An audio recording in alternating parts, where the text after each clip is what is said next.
तो जिस घर की नारियां सुबह उठते ही ये तीन काम करती है, सुबह उठते ही ये तीन कार्य करती है, उस घर की बरकत कभी कोई रोक नहीं सकता, कभी भी बरकत नहीं रुकेगी।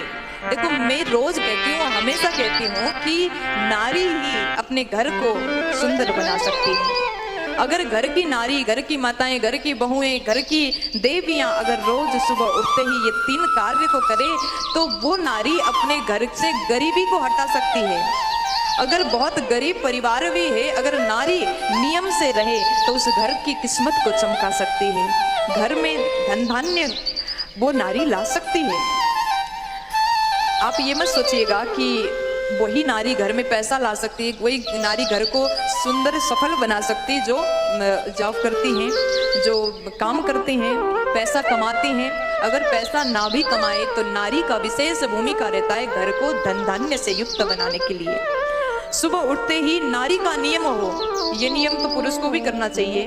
सभी यहाँ जितने भैया लोग, जितने पापा लोग बैठे हैं, आप भी कर लीजिएगा, कोई दिक्कत नहीं। हम लोग क्या सोचते हैं ना, घर की जो बातें हैं, जितने काम है सब नारियां ही करें, लेकिन कभी कभी पुरुष भी करे तो दोष नहीं लगता, नारी तो करती ही है।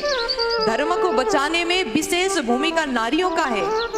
लोग कहते हैं नारी पूजा पाठ नहीं कर सकती, ये नहीं कर सकती, वो नहीं कर सकती, लेकिन अगर नारी ने पूजा पाठ करना छोड़ दिया तो धर्म बहुत कम हो जाएगा, धर्म करने वाले धार्मिक लोग कम हो जाएंगे। कथाओं में देखो नारियों की संख्या बहुत ज्यादा संख्या में हो जाता है, पूरा पंडाल भरा है नारियों से, और नारी कभी किसी से कम नहीं होती महाराज। घर को चमकाने के लिए, घर को स्वर्ग समान बनाने के लिए विशेष भूमिका नारी का होता है, और धर्म को बचाने के लिए भी नारियों का विशेष भूमिका होता है। ये कहते हुए मुझे थोड़ा सा भी दिक्कत नहीं लगता, ये कहते हुए मुझे थोड़ा सा भी डर नहीं लगता। तो ध्यान से सुनिएगा, ये तीन बात मैं आपको बता दूं।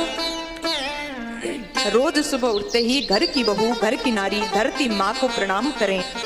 ऐसी तीन माँ हैं जिसको प्रणाम करके नारी अपने घर को वैभव युक्त बना सकती, वैभव संपन्नता से भरा घर बना सकती हैं। सुबह उठते ही घर की देवी धरती माँ को प्रणाम करें, भाव से प्रणाम करें। हे धरती माँ, आप हमारे ऊपर, हमारे परिवार के ऊपर हमेशा कृपा बरसाएं। मैं आपके ऊपर अपने चरण रखने जा रही हूँ, मेरे हर एक कार्य को आप सफल बना दें।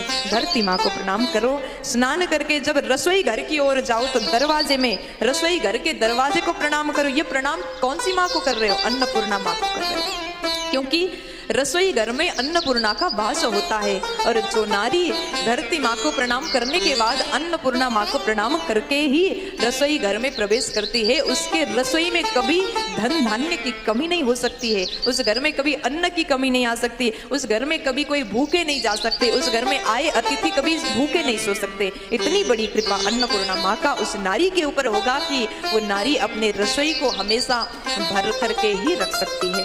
और तीसरा प्रणाम, घर की नारी अपने घर के बड़े बुजुर्गों को, सासू माँ को प्रणाम। पहला प्रणाम धरती माँ को, दूसरा प्रणाम अन्नपूर्णा माँ को, और तीसरा प्रणाम अपनी सासू माँ को प्रणाम करें। और अपने घर के वृद्ध बुजुर्ग जन को प्रणाम करती है तो वो नारी, ऐसी नारी बहुत ही गुणवती होती है। अगर नारी में ऐसा गुण है तो उस घर में बरकत होने से कोई रोक नहीं सकता। अगर नारी में ये गुण हो तो आपके घर हमेशा संपन्नता से युक्त बना रहेगा। प्यार से बोल दीजिए राधे राधे।